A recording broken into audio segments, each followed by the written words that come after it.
Alors, voici la correction de l'exercice numéro 3. Donc, dans la première question, on nous demande d'établir le schéma de Lewis de la dopamine, dont on nous donne la formule semi-développée. Alors, pour établir le schéma de Lewis, en fait, il va falloir établir la formule développée. Donc, la première chose à faire sera de développer toutes les liaisons qui contiennent de l'hydrogène. Donc, en rajoutant la liaison covalente, quand il y a deux atomes d'hydrogène ou un seul, on va écrire la formule développée en entier. Et ensuite, ce qu'on va ajouter dans cette formule développée, ce sont les doublés non liants. Donc les doublés non liants, on sait s'il y en a grâce au schéma de Lewis des atomes.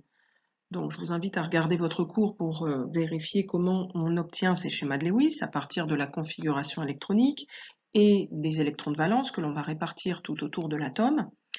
Donc à l'intérieur de la dopamine, j'ai du carbone, j'ai de l'hydrogène, de l'oxygène et de l'azote. Alors dans le schéma de Lewis de ces atomes, on constate qu'il n'y a que l'oxygène et l'azote qui ont des doublés non liants. L'oxygène a deux doublés non liants et l'azote a un seul doublé non liant. L'hydrogène et le carbone n'ont pas de doublé non liant, donc il n'y aura rien à rajouter de plus sur ces atomes dans le schéma de Lewis de la molécule. Donc on va recopier cette grande molécule avec un cycle. On développe toutes les liaisons, comme je vous ai dit, avec l'hydrogène. On part de la formule développée. Et on ajoute tous les doublés non liants. Donc deux doublés non liants sur l'oxygène, sur cet oxygène aussi, et un doublé non liant sur l'azote ici. Donc vous voyez qu'on n'est pas obligé d'établir des liaisons à droite, à gauche, en haut, en bas. On peut très bien respecter, il faut essayer d'ailleurs de respecter la géométrie de ce cycle, de cet hexagone, pour être le plus proche possible de la formule semi-développée. Alors ensuite, on nous demande d'établir la géométrie autour de l'atome d'azote. Donc l'atome d'azote, il est ici. Donc la première chose à faire, c'est de faire un décompte du nombre d'atomes qui l'entourent, donc reliés avec lui par liaison covalente, donc le nombre de liaisons covalentes, et le nombre de doublés non liants qu'il contient également. Donc on constate qu'autour de l'atome d'azote, on a trois atomes reliés par liaison covalente, qui sont l'atome de carbone et deux atomes d'hydrogène. Donc ça me fait trois liaisons covalentes.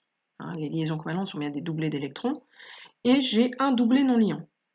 Donc ça fait 4 doublés en fait qui vont se répartir dans un tétraèdre. Donc le doublé non liant va pousser un peu les liaisons covalentes avec les autres atomes et ça va avoir pour conséquence que les 4 atomes, l'azote, le carbone et les deux hydrogènes, ne vont pas être sur le même plan. Donc ça va former une petite pyramide. Donc on constate que l'azote est du type, dans la théorie VSEPR, AX3E. Donc A, ça représente l'azote, l'atome central auquel on s'intéresse. X3, ça représente les trois atomes, peu importe leur nature. Et E, ça représente un doublé non liant. Donc la géométrie autour de l'azote est pyramidale. On parle aussi de pyramide trigonale.